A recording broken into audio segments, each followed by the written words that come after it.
Assalamualaikum warahmatullahi wabarakatuh. Bertemu kembali dengan saya, Asep Irfan Helmi, dalam channel Bilik Hukum Perdata. Semoga pada pertemuan kali ini, sahabat Bilik Hukum Perdata semuanya dalam keadaan sehat semua, sehingga dapat menjalankan aktivitas sebagaimana biasanya. Untuk pertemuan kali ini, saya akan membahas terkait dengan kekuatan dan batas minimal alat bukti persangkaan. Melanjutkan pembahasan dari pertemuan yang lalu, yaitu terkait kekuatan dan batas minimal alat bukti pengakuan.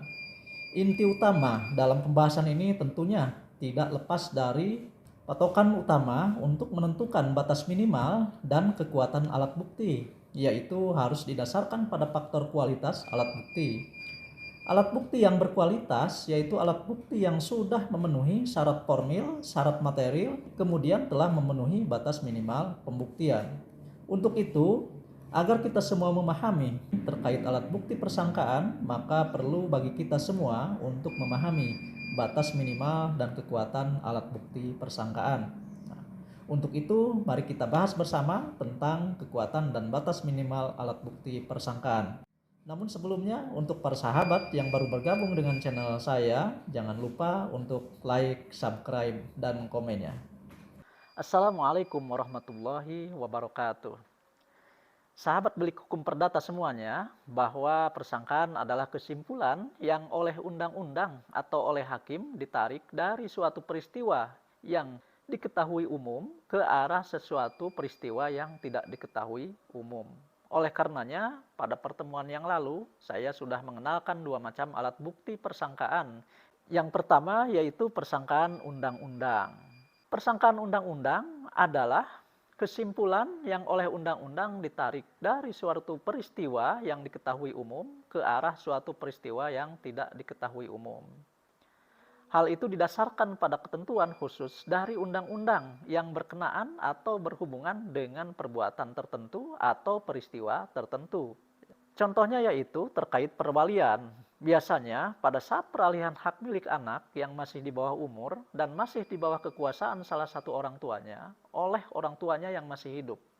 Biasanya notaris tidak mau melakukan peralihan hak milik anak tersebut oleh orang tuanya yang masih hidup sebelum adanya penetapan perwalian dari pengadilan agama bagi yang beragama Islam. Di dalam pasal 50 Undang-Undang Nomor 1 tahun 1974, bahwa anak yang masih di bawah umur 18 tahun dan belum menikah yang tidak ada di bawah kekuasaan orang tuanya, di bawah kekuasaan wali. Oleh karenanya, ketika permohonan penetapan perwalian itu diajukan kepada pengadilan agama oleh orang tua tersebut, kemudian majelis hakim mengambil persangkaan bahwa karena orang tuanya masih hidup, maka orang tuanya lah menjadi walinya untuk anak tersebut.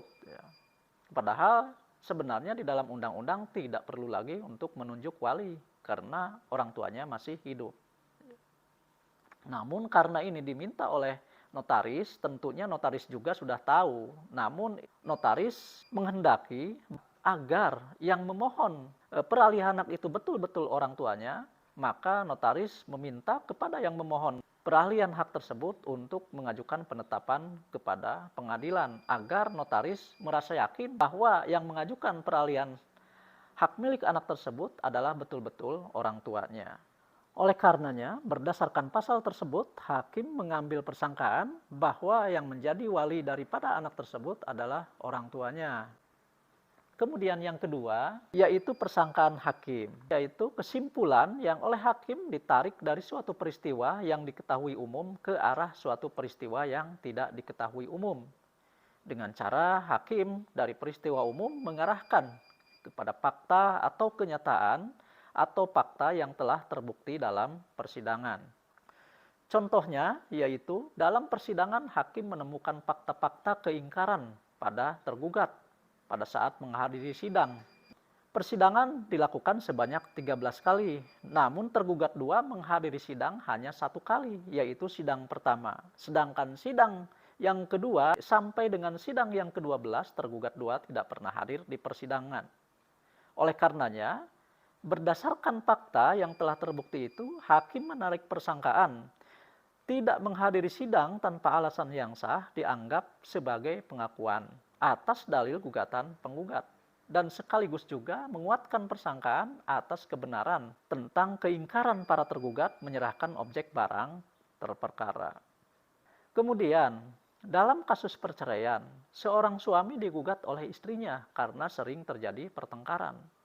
Pada saat jawab-menjawab, suaminya membantah adanya pertengkaran dan mengatakan bahwa rumah tangganya baik-baik saja. Namun, pada saat jawab-menjawab di persidangan, antara istri dan suaminya tersebut malah terjadi pertengkaran yang sengit. Sehingga dari pertengkaran itulah hakim mengambil persangkaan bahwa rumah tangga suami istri tersebut sudah tidak harmonis, sering terjadi perselisihan dan pertengkaran. Oleh karenanya, untuk mengetahui batas minimal dan kekuatan dari masing-masing alat bukti persangkaan, ya, perlu kiranya kita memahami satu persatu terkait syarat formilnya, kemudian syarat materialnya, kemudian batas minimalnya, kemudian nilai kekuatan pembuktiannya. Yang pertama, syarat formil dari persangkaan undang-undang yaitu kesimpulan itu ditarik oleh undang-undang dari suatu peristiwa yang diketahui umum ke arah suatu peristiwa yang tidak diketahui oleh umum. Suatu peristiwa yang diketahui oleh umum yaitu adalah peristiwa yang diuraikan dalam surat gugatan.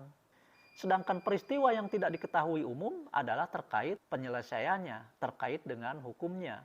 Aturan yang ada di dalam undang-undang itu adalah peristiwa yang tidak diketahui oleh umum, yaitu terkait dengan hukumnya yang sebenarnya. Kemudian, syarat material dari persangkaan undang-undang, yaitu adalah persangkaan tersebut harus relevan dengan pokok perkara yang sedang ditangani oleh majelis hakim. Kemudian, batas minimal dari persangkaan undang-undang yaitu dapat berdiri sendiri tanpa dilengkapi alat bukti yang lain. Sehingga nilai kekuatan daripada alat bukti persangkaan undang-undang yaitu nilainya adalah sempurna, mengikat dan memaksa kepada para pihak dan hakim. Kemudian syarat formil persangkaan hakim yaitu kesimpulan itu ditarik oleh hakim dari suatu peristiwa yang diketahui oleh umum ke arah suatu peristiwa yang tidak diketahui oleh umum. Tadi kita sudah contohkan bahwa tergugat yang tidak menghadiri sidang berkali-kali dianggap mengakui gugatan penggugat. Begitu pula seorang suami yang mengatakan rumah tangganya baik-baik saja, namun pada saat jawab-menjawab di persidangan malah terjadi pertengkaran yang sengit. Jadi peristiwa yang diketahui umum adalah uraian yang ada di dalam surat gugatan penggugat. Sedangkan peristiwa yang tidak diketahui umum itu adalah peristiwa yang terjadi dalam persidangan. Kemudian syarat material dari persangkaan hakim yaitu persangkaannya harus relevan dan bersesuaian dengan alat bukti yang lain. Karena batas minimal dari persangkaan hakim yaitu tidak dapat berdiri sendiri. Artinya, alat bukti persangkaan hakim hanya sebatas bukti permulaan. Harus dilengkapi dengan alat bukti yang lain atau dua alat bukti persangkaan yang telah memenuhi syarat formil dan syarat material. Kemudian, oleh karena alat bukti persangkaan hakim ini tidak dapat berdiri sendiri, dan hanya sebagai bukti permulaan, maka nilai kekuatan pembuktiannya yaitu bebas bagi hakim. Apakah mau diterapkan atau tidak oleh hakim atas persangkaan tersebut. Jadi itulah terkait dengan kekuatan dan batas minimal alat bukti persangkaan. Demikian, semoga bermanfaat. Kurang lebihnya mohon maaf. Wassalamualaikum warahmatullahi wabarakatuh.